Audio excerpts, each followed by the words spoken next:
आदित्य ठाकरेंना मुख्यमंत्री बनवून फडणवीसांना दिल्लीत जायचं होतं असा दावा ठाकरेंनंतर आता संजय राऊतांनी देखील केलाय। यावर आदित्य ठाकरेंची मुख्यमंत्री बनण्याची लायकी आहे का असा जोरदार पलटवार बावनकुळेंनी केलाय।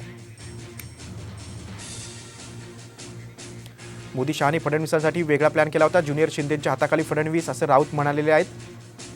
शिंदे टॉपर म्हणून त्यांचा सन्मान असं शिंदे गटाचे आमदार संजय शिरसाट यांनी प्रत्युत्तर दिलेलं आहे।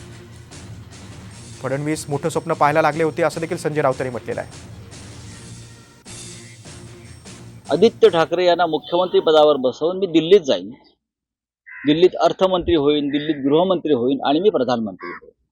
मी त्यांचं स्वप्न मोठं होतं, पण त्यांचं हे स्वप्न बहुधा मोदी आणि शहाजींना आवडलं नाही आणि त्या स्वप्नाचे पंख कापून त्यांना महाराष्ट्रामध्ये डेप्युटी सीएम केलं असं मला एकंदरीत जे काही राजकारण आम्हाला कळतं त्यानुसार दिसतंय।